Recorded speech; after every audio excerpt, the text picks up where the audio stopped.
Assalamualaikum warahmatullahi wabarakatuh. Perkenalkan, nama saya Batavia, NBI 14122002001.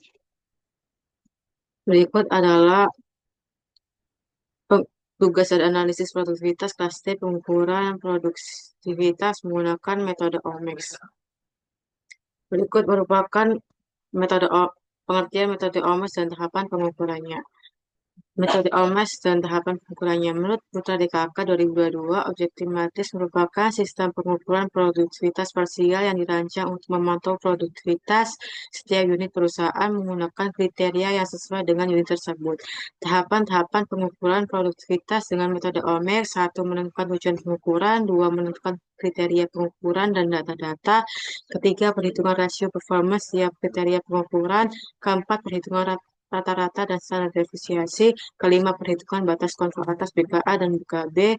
Keenam, menentukan target. Ketujuh, menentukan nilai produktivitas realistis. Kedelapan, menentukan nilai bobot kriteria. Kesembilan, menentukan skor dan dari skala. Kesepuluh, menentukan pencapaian kerja. Kesebelas, menentukan indeks produktivitas total.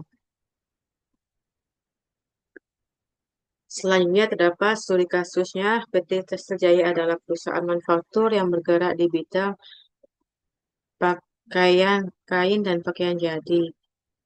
Dalam menghadapi persaingan global dan tuntutan kualitas pelanggan yang semakin tinggi, manajemen menyadari pentingnya peningkatan efisiensi dan mutu produksi.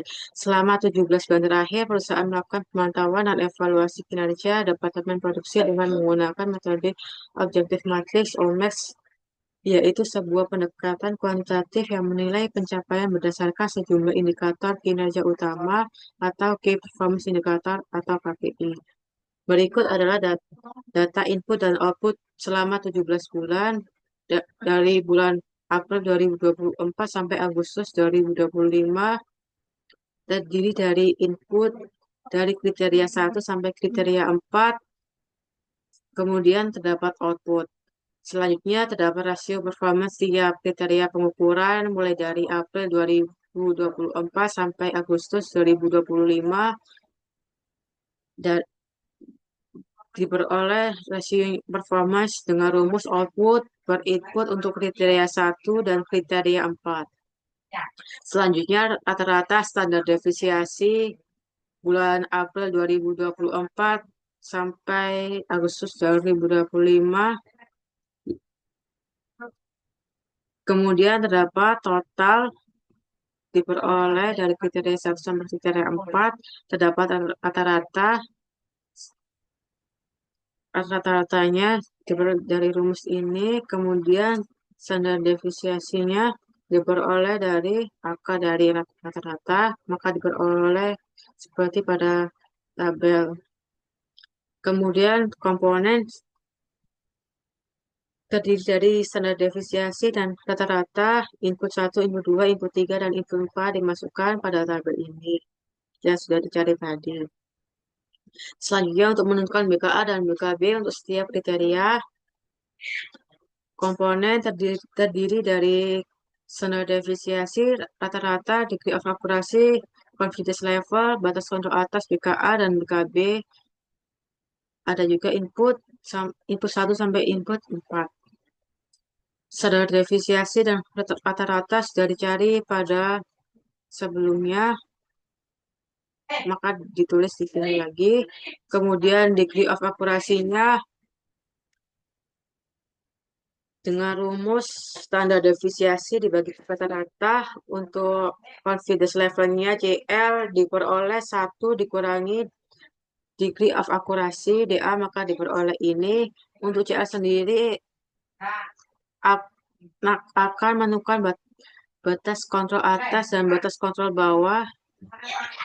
Untuk CL pada tabel di gambar ini, CL kurang dari sama dengan 0,95, maka K sama dengan 2 seperti pada ketentuan. Jika K2 sama dengan confidence level terletak pada CL lebih besar dari 0,68, lebih kecil sama dengan 0,95. Untuk batas kontrol atas BKA, rumusnya rata-rata ditambah K dikali standar defisiensi Untuk batas kontrol bawah BKB rata-rata dikurangi K dikali standar defisiensi. Selanjutnya target sasaran ketentuannya nilai dari skor 10 batas kontrol atas BKA yang merupakan batas produktivitas maksimum pada setiap kriteria produktivitas. Nilai pada skor 3 nilai produktivitas yang telah dicapai selama ini. Nilai pada skor 3 nilai rata-rata setiap kriteria diukur selama 17 bulan. Nilai pada skor 0 batas kontrol bawah BKB yang merupakan batas produktivitas minimum pada setiap kriteria produktivitas. Untuk target sasaran terdiri dari target sasaran komponen kriteria 1 sampai kriteria 4. Target sasaran seperti pada gambar ini komponen juga berdasarkan atas rata-rata berdasarkan bawah, maka dapat seperti tabel di bawah ini. Untuk mencari nilai produktivitas, rumus ini dan ini. Maka komponennya batas kontrol atas input 1, input 2, input 3, dan input 4. Batas kontrol bawah juga interval 0,3 diperoleh 3 sama dengan 3, interval 0, 10 min 3 sama dengan 7. Maka diperoleh seperti pada tabel ini. Untuk selanjutnya menemukan nilai bobot kriteria.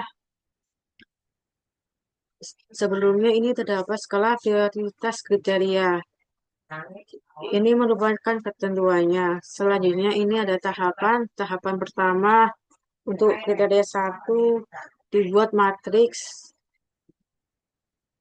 Untuk menemukan bobot kriteria harus menggunakan matriks seperti maka didapat dengan seperti pada tabel di bawah ini. Kemudian tahapan kedua, matriks di atas dibuat menjadi desimal. Maka seperti ini jadinya dengan jumlahnya total ini. Kriteria 1 ditotal, kriteria 2 ditotal, kriteria 3 ditotal, dan kriteria 4 ditotal. Kemudian mencari bobotnya, yakni rumusnya bobot sama dengan total dibagi jumlah kriteria sama dengan total dibagi 4, maka didapat ini nanti jumlahnya akan berjumlah 1, kemudian dipersenkan.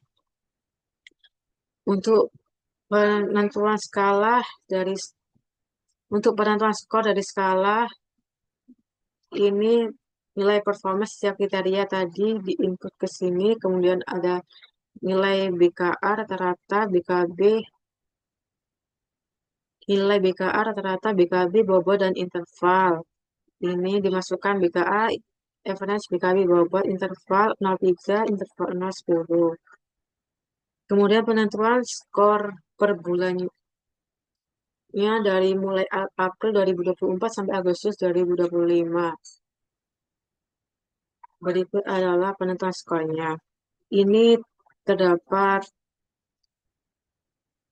April 2024 diketahui nilai performanya dimasukkan ke kriteria 1 sampai kriteria 4. Kemudian ini terdapat interval 3,10 sampai 0, interval 0,3 ini buat menentukan skor ini. Dan untuk nilai skornya diperoleh dari 3,82,53 dicari yang mendekati ini. Bahwa yang mendekati ialah skor 4, maka ini ditulis 4. Kemudian kriteria 3 skornya yang mendekati itu 5. Skornya harus yang melebihi, mendekati tapi melebihi. Untuk kriteria 2, 7, kriteria 1 skornya 8. Kemudian value-nya ini didapat dari perkaliannya 0, ini perkaliannya hasil dari value. Untuk total value-nya ditambah keseluruhan value sama dengan 0,6. Total keseluruhannya sama dengan Untuk total value-nya di total dari value ini semuanya menjadi 6,66. Untuk perhitungan selanjutnya sama dengan perhitungan April 2024. Perhitungannya seterusnya sama sampai sampai performance April 2002 sampai Agustus 2025. Caranya sama dengan April 2024.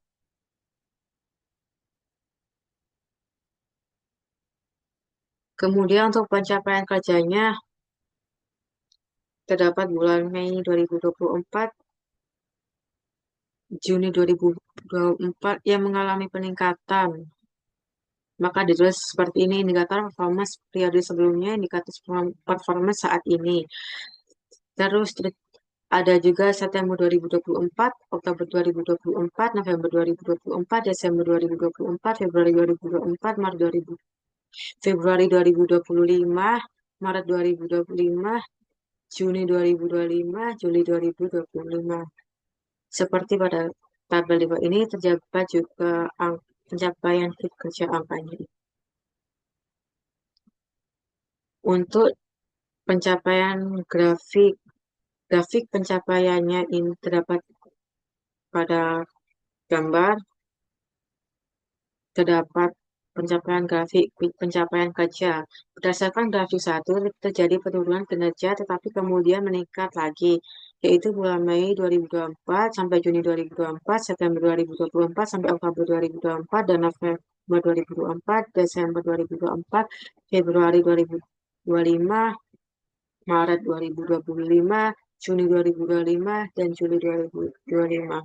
Selanjutnya, indeks produktivitas total. Indeks indikator performance saat ini Juni 2024 bernilai 7, indikator performance periode sebelumnya Mei 2024 6,46, diperoleh indeks produktivitas IP 0,08, performance indikator IP Juni 2024 sama dengan 0,08. Rumus IP didasarkan sama rumus IP sama dengan indikator performance saat ini dikurangi indikator performance periode sebelumnya dibagi indikator performance periode sebelumnya. Selanjutnya sama terjadi pada bulan Oktober 2024, September 2024, Desember 2024, November 2024, Maret 2025, Februari 2025, Juli 2025, Juni 2025. Maka dapat diperoleh indeks produktivitas pada gambar. Dengan demikian, indeks produktivitas IP untuk bulan Juni 2024 dan 2024 0,08, Oktober 2025 0,13, Desember 2025 0,42, Maret 2025 0,09, dan Juni 2025 0,76. Kesimpulan dari seluruhnya, selama 17 bulan pemantauan, kinerja produksi PT Tekstil Jaya menunjukkan fluktuasi. Pencapaian terbaik terjadi pada Juli 2025 dengan skor 8,47, mencerminkan peningkatan efisiensi dan mutu. Namun, terjadi penurunan drastis pada bulan Agustus 2025 dengan skor terendah 4,01. Melalui penerapan metode otomatis commerce, perusahaan dapat memantau pencapaian setiap indikator kinerja secara kuantitatif. Fluktuasi ini menjadi dasar untuk evaluasi dan pengambilan keputusan strategis guna menjaga stabilitas dan peningkatan berkelanjutan. Sekian, terima kasih. Sekian presentasi dari saya. Wassalamualaikum warahmatullahi wabarakatuh.